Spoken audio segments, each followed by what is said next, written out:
الرحیم اشهد ان لا الہ الا اللہ واشهد ان محمدا عبده ورسوله اللهم صل على محمد وعلى آل محمد كما صليت على ابراہیم وعلى آل ابراہیم انك حمید مجید اللهم بارک على محمد وعلى آل محمد كما بارکت على ابراہیم وعلى آل ابراہیم انك حمید مجید۔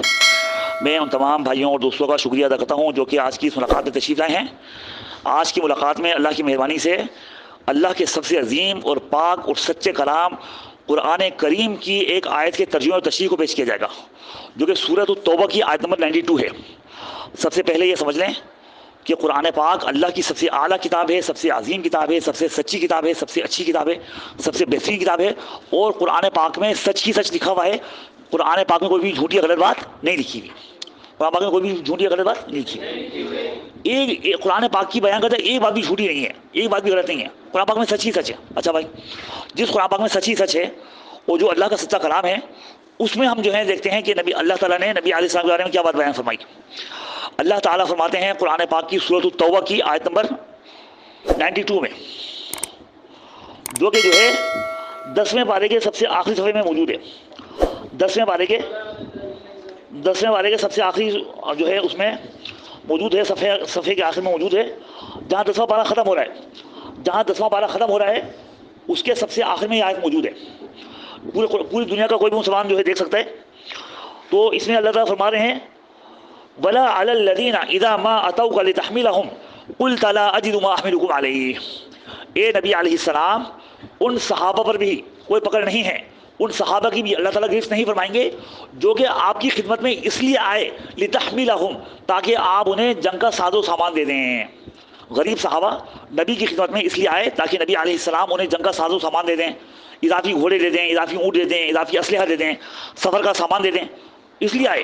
اللہ تعالیٰ خود فرما رہے ہیں کہ اعوذ باللہ من الشیطان الرجیم اتوک لتحملہم، اس لیے آئے، اتوک کا مطلب ہے آئے آپ کے پاس، لتحملہم تاکہ آپ انہیں سوار کر دیں، تاکہ آپ انہیں دے دیں۔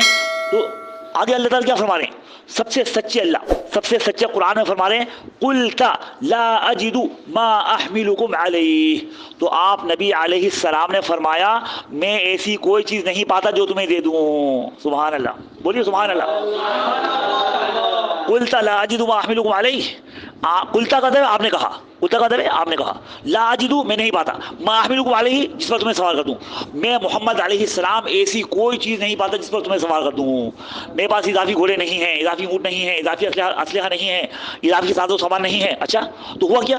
تولوا واعینہم تفیض من الدمع، صحابہ کرام ایسی حالت میں واپس پلٹے کہ ان کی آنکھوں سے آنسو بہہ رہے تھے۔ صحابہ کرام ایسی حالت میں واپس پلٹے کہ ان کی آنکھوں سے آنسو بہ رہے تھے، اس غم میں حزنا الا یجدوا ما ينفقون، اس غم میں آنسو بہ رہے تھے کہ ان کے پاس اللہ کی راہ میں خرچ کرنے کو کچھ نہیں ہے۔ صحابہ کرام اس غم میں واپس پلٹے، ان کی آنکھوں سے آنسو بہ رہے تھے۔ اللہ تعالیٰ فرما رہے ہیں تفیض بہ رہے تھے، اعینہم تفیض من الدمع، تولوا واعینہم تفیض من الدمع، تولوا واعینہم تفیض من الدمع، اعینہم کا مطلب ان کی آنکھیں، تفیض بہ رہی تھیں من الدمع آنکھوں سے، آنسوؤں سے، ان کی آنکھوں سے آنسو بہ رہے تھے۔ صحابہ کی آنکھوں سے آنسو بہ رہے تھے کس وجہ سے؟ اللہ یجدوا ما ينفقون، کہ انہیں اللہ کی راہ میں خرچ کرنے کو کچھ نہیں ملا۔ بیچارے وہ غریب صحابہ تھے، بڑی امید کے ساتھ، بڑے شوق کے ساتھ، بڑے جذبے کے ساتھ نبی کی خدمت میں حاضر ہوئے کہ شاید نبی کریم علیہ السلام اللہ کی مہربانی سے ہمیں کچھ دے دیں گے۔ مگر محترم نبی علیہ السلام نے اپنی زندگی میں صحابہ کرام سے معذرت کر لی، اور قرآن پاک میں لکھا ہوا ہے قُلْتَ لَا أَجِدُ مَا أَحْمِلُكُمْ عَلَيْهِ، میں ایسی کوئی چیز نہیں پاتا جس پر تمہیں سوار کر دوں۔ اچھا بات سنیے، اب سنیے، یہاں میں سمجھانے کے لیے پوچھتا ہوں، کیا نبی کریم علیہ السلام کے پاس بڑے اضافی اونٹ تھے، اضافی گھوڑے تھے، اضافی اسلحہ تھا، اور نبی نے ان کو چلانے کے لیے میرے پاس کچھ نہیں ہے، ایسا تھا؟ نہیں، ایسا نہیں تھا۔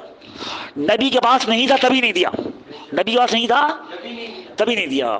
بولیے، نبی کے پاس نہیں تھا تبھی نہیں دیا، اگر ہوتا تو ضرور دیتے، اگر ہوتا تو ضرور دیتے۔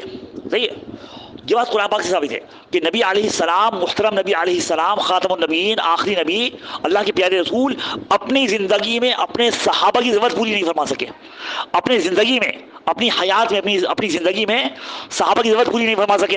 اور غور فرمائیے، اس بات کو پکڑ کر رکھیے گا، یہ بات قرآن پاک سے ثابت ہے، آخری دفعہ دہرا رہا ہوں، سورہ توبہ آیت نمبر 92، اس سے ثابت ہے کہ محترم نبی علیہ السلام اپنی زندگی میں اپنے صحابہ کی اجازت ضرورت پوری نہیں فرما سکے۔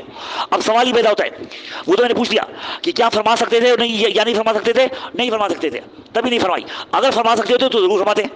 اب سوال یہ پیدا ہوتا ہے کہ بھائی جب اللہ کے پیارے رسول علیہ السلام اپنی زندگی میں اپنے صحابہ کی ضرورت پوری نہیں فرما سکے، قرآن میں لکھا ہے، تو کیا وہ محترم نبی علیہ السلام قبر میں تشریف لے جانے کا دوسروں کی ضرورتیں پوری فرما سکتے ہیں؟ نہیں فرما سکتے۔ اور جب اللہ کے اتنے بڑے نبی پوری نہیں فرما سکتے تو یہ چھوٹے چھوٹے ولی، یہ چھوٹے چھوٹے علی، کیا یہ پوری فرما سکتے ہیں؟ یہ تو زیادہ نہیں کر سکتے، یہ تو زیادہ نہیں کر سکتے۔ جب اللہ کے نبی نہیں فرما سکتے زندگی میں تو وہ جو ہے وفات کے بعد تو زیادہ نہیں کر سکتے۔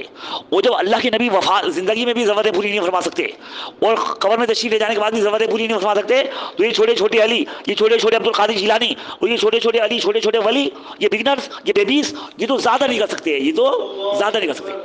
تو بھائی واضح یہ ہوتا ہے کہ سارا کا سارا فائدہ نقصان اللہ کے ہاتھ میں، سارا کا سارا فائدہ نقصان اللہ کے ہاتھ میں، اور محترم نبی علیہ السلام بھی فائدے نقصان کے مالک نہیں ہیں۔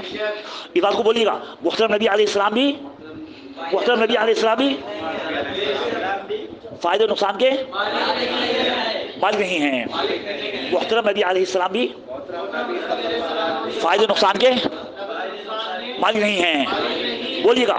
اور جب نبی علیہ السلام جب نبی علیہ السلام بھی فائدے نقصان کے مالک نہیں ہیں، تو قبر میں بند، دفن شدہ چھوٹے چھوٹے ولی، چھوٹے چھوٹے ولی، چھوٹے چھوٹے جیلانی، یہ کہاں سے مدد کر دیں گے؟ یہ تو زیادہ نہیں کر سکتے۔ والحمدللہ رب العالمین، الصلاۃ والسلام علی رسول اللہ۔